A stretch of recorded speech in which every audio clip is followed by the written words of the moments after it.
अल्लाह ने तुम्हें हमारे लिए बनाया है। अल्लाह ने तुमको भी हमारे लिए बनाया है।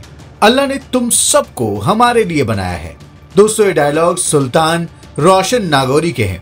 ये डायलॉग उसके दिल की आवाज नहीं बल्कि दीन की भी आवाज है। अपने इसी दिली और दीनी आवाज को आगे बढ़ाते हुए उसने अपने सोशल मीडिया अकाउंट पर एक बॉलीवुड सॉन्ग को अपना एंथम भी बनाया है। उसका एंथम है आंख उनकी लड़ी यूं मेरी आंख से, देख कर ये लड़ाई मजा आ गया।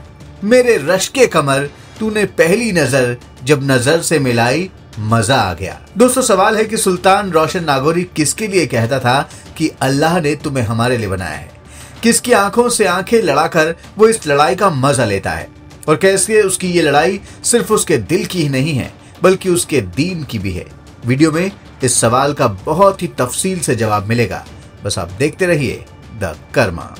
दोस्तों, मध्य प्रदेश का सबसे बड़ा शहर इंदौर, जिसे मिनी मुंबई भी कहा जाता है, इसी शहर में हिंदू धर्म की एक ब्राह्मण युवती के साथ एक ऐसा दिली और दीनी खेल खेला गया जिसे जानकर आपकी रूह कांप जाएगी। आप सोचने पर मजबूर हो जाएंगे कि आखिर दीनी बनकर दीमक की तरह भारतीय समाज को खोखला कर रहे ऐसे लोगों से भारत की बेटियों को कैसे बचाया जाए। दोस्तों, इस ब्राह्मण युवती ने बताया कि इंदौर में दुष्कर्म के जरिए धर्मांतरण का एक बहुत ही गंदा रैकेट चल रहा है, जिसमें इंदौर की कोचिंग्स में पढ़ने वाली लगभग 10,000 हिंदू लड़कियों को टारगेट किया जा रहा है।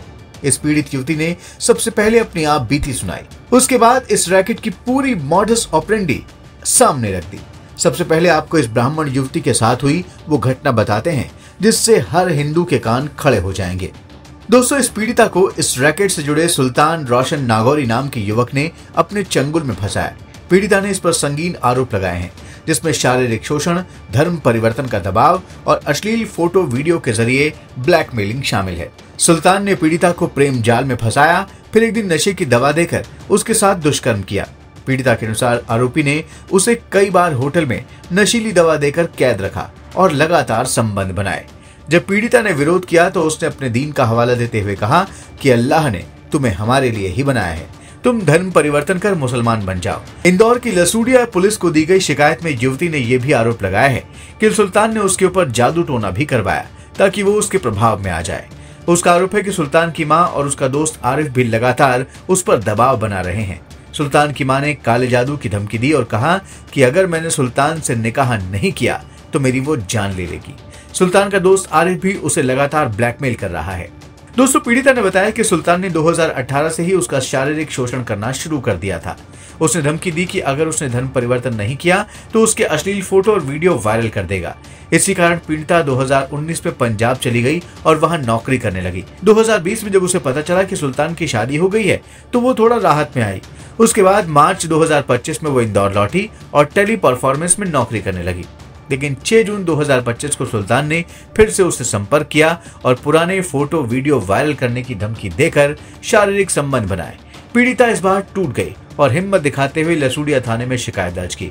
पुलिस ने तुरंत एक्शन लेते हुए सुल्तान को गिरफ्तार कर लिया है। इस मामले ने शहर में सनसनी फैला दी है और जांच में स्लीपर सेल्स और धर्मांतरण के कथित नेटवर्क की गहराई तक पहुंचने की कोशिश की जा रही है। दोस्तों, जो सबसे गंभीर बात है वो ये है कि पीड़ित युवती ने आरोप लगाया है कि इंदौर में मुस्लिम युवक कोचिंग में पढ़ने वाली हिंदू लड़कियों को टारगेट करते हैं। उसने बताया कि लगभग 10,000 हिंदू लड़कियां मुस्लिम लड़कों के निशाने पर हैं। कॉल सेंटर और टेली परफॉर्मेंस के वर्क प्लेस पर भी धर्मांतरण के लिए स्लीपर सेल सक्रिय है।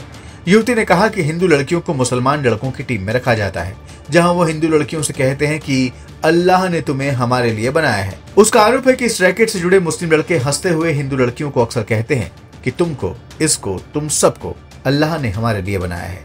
इसके बाद उन्हें खाने में नशा देकर शारीरिक शोषण किया जाता है और फिर ब्लैकमेल कर धर्मांतरण का दबाव बनाया जाता है। दोस्तों, भारत में पिछले कई दशकों से धर्मांतरण के मामले सामने आते रहे हैं, लेकिन इसमें पिछले 1 दशक से काफी तेजी दिखाई दे रही है। लगभग हर शहर में इस तरह के स्लीपर सेल मौजूद हैं। छांगुर का मामला हो या आगरा का धर्मांतरण रैकेट हो या फिर केरल के धर्मांतरण गैंग हो, इनमें काफी तेजी आई है। खास बात यह है कि दुष्कर्म जैसे घिनौने काम को दीन का हवाला देकर जस्टिफाई किया जा रहा है। आरोप है कि इस रैकेट में शामिल मुस्लिम लड़कों का ब्रेन वॉश किया जाता है, उन्हें दीन का हवाला दिया जाता है और उन्हें समझाया जाता है कि अगर वो हिंदू या किसी गैर मुस्लिम लड़की को प्रेम जाल में फंसाकर उसके साथ दुष्कर्म भी करेगा तो भी उसे जन्नत मिलेगी, और अगर वो लड़की मुसलमान बन गई तो जन्नत में 72 हूरें भी उन्हें मिलेंगी। इस तरह के ब्रेन वॉश के बाद ये लड़के दुष्कर्म जैसे घोर पाप को भी करने को तैयार हो जाते हैं और ये कहते हुए खुश रहते हैं कि अल्लाह ने तुम्हें हमारे लिए ही बनाया है। दोस्तों, दीन के नाम पर दुष्कर्म और धर्मांतरण का जो गंदा खेल चल रहा है, इसको लेकर आपके जहन में क्या सवाल चल रहे हैं, आपके दिल और दिमाग में क्या भाव आ रहा है, कमेंट बॉक्स में जरूर बताएं। इस वीडियो को लाइक और शेयर करें, चैनल को सब्सक्राइब करें और नोटिफिकेशन के लिए बेल आइकन दबाना बिल्कुल ना भूलें। धन्यवाद।